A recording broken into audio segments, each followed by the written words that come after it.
No coração do mundo antigo, nasceu uma cidade que parecia tocar o céu. Babilônia erguia-se imensa, como símbolo do poder humano levado ao extremo. Seus jardins suspensos pareciam um sonho moldado em pedra e ouro. Entre rios e desertos, Babilônia se tornou eterna. No coração do mundo antigo, entre rios e desertos, surgiu uma cidade que parecia tocar o céu. Babilônia se levantava como um desafio aos deuses, muralhas imensas, portões reluzentes e jardins suspensos que pareciam flutuar no ar, como um sonho moldado em pedra e ouro. Eu sou Nabucodonosor, senhor de povos incontáveis. Minha voz decide vidas e nenhuma nação ousa me enfrentar. Ainda assim existe um trono maior do que o meu. Somente depois de ser quebrado, eu fui restaurado. No centro desse império estava um homem que acreditava ter dominado o destino. Nabucodonosor, soberano absoluto, senhor de povos incontáveis. Sua voz decidia vidas, seu nome causava temor, e sua glória parecia não ter fim. Nenhuma nação ousava enfrentá-lo. Ainda assim, havia um trono maior do que o seu invisível, eterno e inabalável. Esta é a história de um rei que subiu ao ápice do orgulho. Desceu à mais profunda humilhação e, somente depois de ser quebrado, foi restaurado. Minhas muralhas refletem o poder do meu império.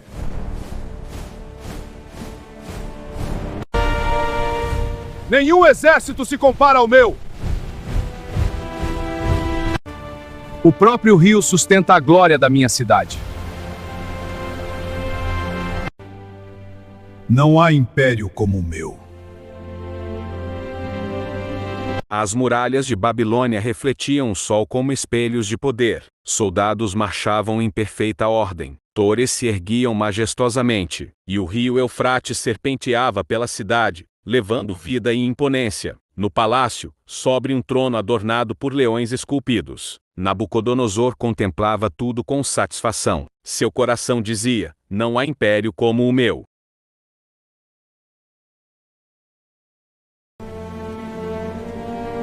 Jerusalém havia sido vencida, e seus filhos levados ao exílio.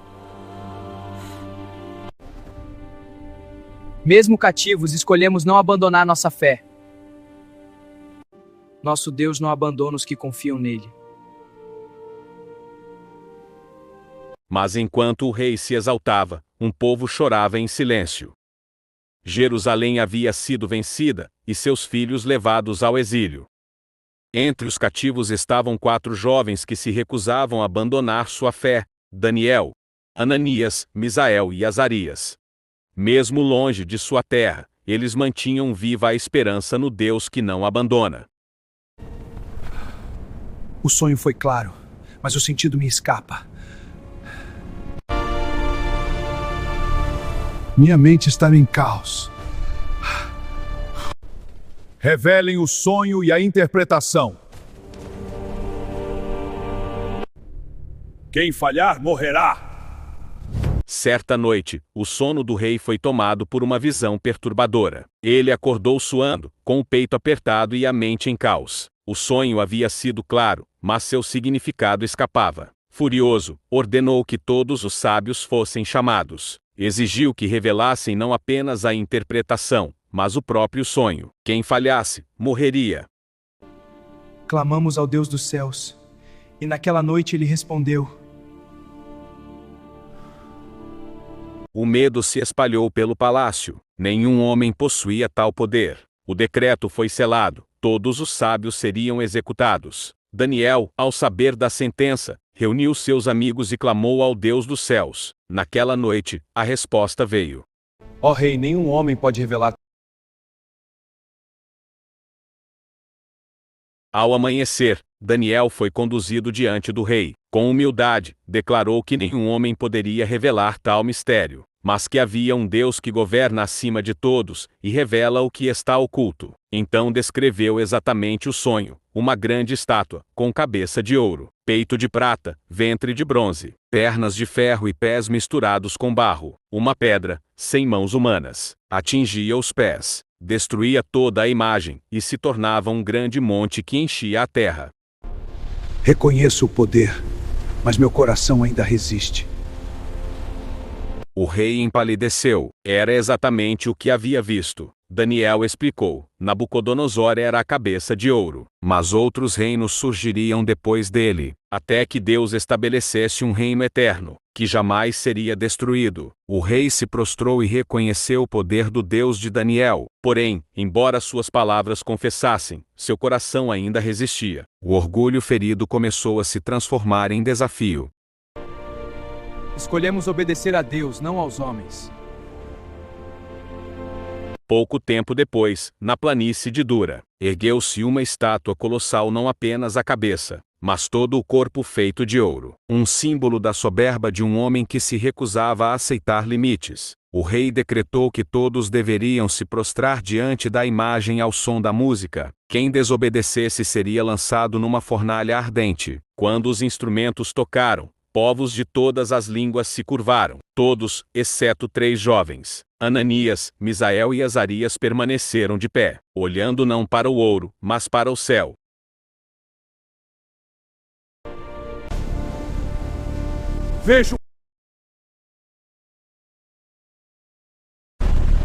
Vejo 4 homens, e o fogo não tem poder sobre eles. Vejo 4 homens e o fogo não tem poder sobre eles. Levados diante do rei, receberam uma última chance. A resposta deles ecoou com firmeza: o Deus que serviam podia livrá-los, mas mesmo que não o fizesse, jamais adorariam a imagem. A ira do rei explodiu. A fornalha foi aquecida além do normal. Os soldados que se aproximaram morreram queimados, mas os 3 jovens foram lançados vivos no fogo. O silêncio tomou a multidão. Então algo impossível aconteceu. O rei se levantou assustado. Dentro das chamas, não havia 3, mas 4 homens livres, caminhando ilesos. O quarto tinha aparência celestial. O fogo não os consumia, apenas revelava a presença divina. Quando saíram, não havia cheiro de fumaça, nem um fio de cabelo queimado. Nabucodonosor declarou diante de todos que não havia Deus como aquele. Ainda assim, o orgulho não havia sido completamente vencido. Até que reconheças que o Altíssimo governa sobre todos. Mais tarde, outro sonho veio. Uma árvore gigantesca, visível a toda a terra, cheia de frutos e abrigo. Uma voz ordenava que fosse cortada, deixando apenas o tronco preso ao chão, até que o orgulho fosse quebrado e se reconhecesse quem realmente governa. Daniel ouviu o sonho e, com pesar, revelou o significado. O rei seria afastado dos homens. Viveria como animal, até reconhecer que o domínio pertence ao Altíssimo. Havia, porém, esperança de restauração. O aviso foi ignorado. 1 ano depois, caminhando pelo terraço do palácio, Nabucodonosor exaltou-se diante da cidade que brilhava aos seus pés. Naquele instante, uma voz do céu declarou o juízo. Sua razão foi retirada. O rei caiu, rugiu, foi afastado do trono e lançado aos campos. Por 7 tempos, viveu como animal, comeu erva, dormiu ao relento, perdeu toda a dignidade. O homem que governava o mundo foi reduzido ao pó. Os céus governam. Até que, um dia, levantou os olhos ao céu, e naquele momento, a lucidez voltou, o coração se quebrou, o orgulho morreu. Nabucodonosor reconheceu: os céus governam, seu reino foi restaurado. Mas o rei não era mais o mesmo. Agora governava com humildade, justiça e temor. Sua voz já não proclamava sua própria glória, mas a soberania de Deus. E assim, Babilônia aprendeu uma lição eterna. Todo orgulho será abatido, e todo coração quebrantado pode ser restaurado. Hoje nós vamos refletir sobre 11 lições poderosas, extraídas da história dos 3 jovens hebreus lançados na fornalha ardente, que escolheram obedecer a Deus mesmo diante da ameaça do rei Nabucodonosor. São ensinamentos que continuam extremamente atuais para os nossos dias. Vamos às lições. Primeira lição: olhe para quem permanece de pé. A história dos 3 jovens hebreus nos ensina que, em todos os tempos, existirão 2 tipos de pessoas: aquelas que se rendem à pressão do sistema, e aquelas que escolhem permanecer firmes. Mesmo quando isso custa caro, o cenário muda, os desafios se renovam, mas o princípio continua o mesmo. É importante entender que a maioria nem sempre está certa. Muitas vezes, o caminho mais fácil é se curvar, se adaptar, silenciar a fé e seguir o fluxo. Porém, Deus nunca chamou seu povo para viver de acordo com a multidão, mas segundo a verdade. Os 3 jovens não eram melhores, mais fortes ou mais influentes que os outros. Eles apenas decidiram não negociar aquilo que acreditavam. Essa lição nos confronta diretamente, porque vivemos dias em que a pressão para ceder é constante, pressão para abrir mão de valores, para relativizar princípios, para aceitar o que desagrada a Deus como algo normal. Nesses momentos, precisamos escolher com cuidado quem será nossa referência.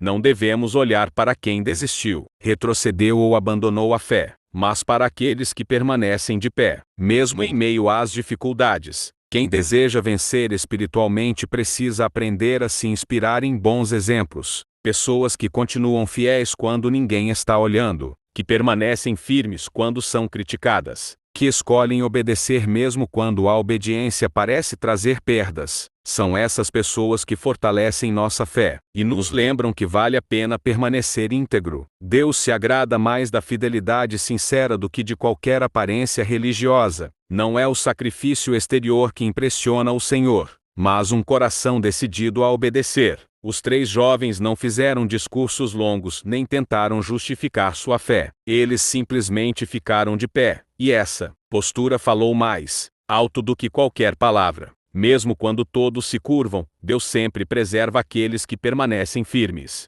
A fidelidade nunca passa despercebida aos olhos do Senhor. Talvez o mundo não reconheça, talvez as pessoas não aplaudam, mas Deus vê, Deus honra e Deus sustenta. Por isso, quando chegar o momento da prova, lembre-se desta lição: olhe para quem permanece de pé, escolha caminhar com quem fortalece sua fé, não com quem a enfraquece, porque, no final, são os que permanecem firmes que experimentam a presença, o cuidado e o livramento de Deus. Segunda lição: é melhor estar na fornalha com Deus do que fora dela sem Ele. A vida é feita de escolhas, e a fé nos confronta com decisões que não permitem neutralidade. Não existe meio termo: ou escolhemos agradar ao sistema, ou escolhemos permanecer fiéis a Deus. Em algum momento, todos nós seremos colocados diante dessa decisão. Os 3 jovens hebreus nos ensinam que estar na presença do Senhor, mesmo em meio à fornalha, é sempre a melhor escolha. A fornalha representa a prova, a pressão, a perseguição e o sofrimento. Já a presença de Deus representa segurança, direção e propósito. Mesmo quando tudo ao redor parece ameaçador, muitas pessoas preferem ficar fora da fornalha, mas longe de Deus, apenas para evitar dor ou rejeição. Porém, estar fora da vontade de Deus nunca é um lugar seguro. Pode até parecer confortável por um tempo, mas não há paz verdadeira onde Deus não está. Quando Deus está presente, a fornalha perde seu poder.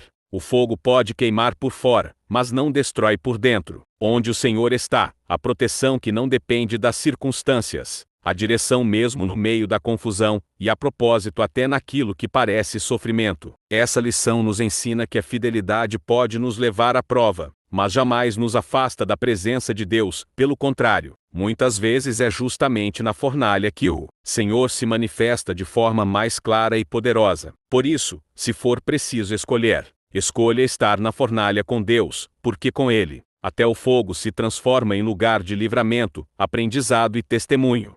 Terceira lição: se livrar da luta, Ele livra dentro dela. Deus poderia ter impedido a fornalha, mas escolheu permitir que os jovens passassem por ela. Isso nos ensina que nem sempre o Senhor nos livra do problema, mas Ele jamais nos abandona dentro dele. Há lutas que não são evitadas, porque nelas Deus revela sua presença de forma ainda mais poderosa. Na dor, Ele é consolo. Nas lágrimas, Ele traz alívio. Na batalha, Ele garante a vitória. Quando Deus está conosco, a luta não nos destrói, ela nos fortalece. Quarta lição: nada podemos prender quem confia em Deus. O fogo não queimou os jovens, apenas as cordas que os prendiam. Isso revela um princípio espiritual profundo. Quem pertence a Deus pode até enfrentar a prova, mas não permanece preso a ela. As chamas que deveriam destruir se tornaram instrumento de libertação. Quem anda na palavra vive em verdadeira liberdade. As amarras caem quando o coração está firmado no Senhor.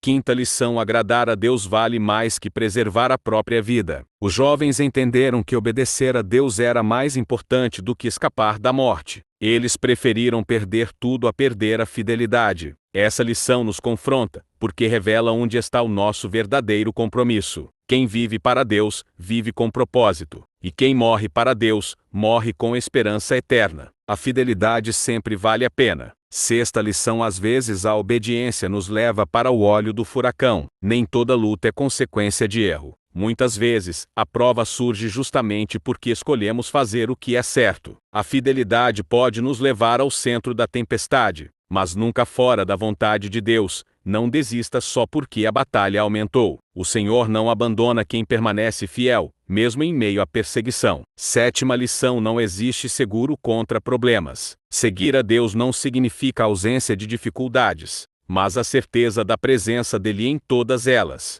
As provações fortalecem a fé e produzem perseverança. Mesmo quando estamos cansados, ele nos sustenta. A promessa não é de uma vida sem lutas, mas de uma caminhada acompanhada pelo próprio Deus. Oitava lição: a maioria nunca define a verdade. A verdade não é determinada pela opinião popular, mas pela palavra do Senhor. Os jovens não seguiram a multidão, seguiram a verdade. E isso fez toda a diferença. O cristão não vive guiado pela cultura, mas pelos princípios eternos de Deus. Permanecer fiel, mesmo sozinho, ainda é o caminho certo. Nona lição: Deus nos encontra no meio da prova. Se Deus permite a fornalha, é porque Ele tem um propósito maior. Ele nunca nos conduz a lugares onde Ele mesmo não esteja. A fidelidade do Senhor não falha. Quando permanecemos fiéis, Ele se revela ainda mais perto, mais presente e mais real. Décima lição: não surgir diversidades. Há dias em que a luta parece intensa demais. Momentos de ansiedade, solidão e medo. Mas não dobre os joelhos diante dos problemas. Nossa esperança não está naquilo que podemos fazer, mas no poder de Deus, que age no tempo certo e do jeito certo. 11ª lição: o fogo não destrói o ouro, ele purifica. O fogo não vem para destruir a fé, mas para purificá-la. Deus remove tudo o que é desnecessário para que a fé seja genuína. A fé verdadeira não depende de objetos, rituais ou circunstâncias. Ela está firmada somente em Deus, mesmo quando os olhos não veem. Ele continua agindo.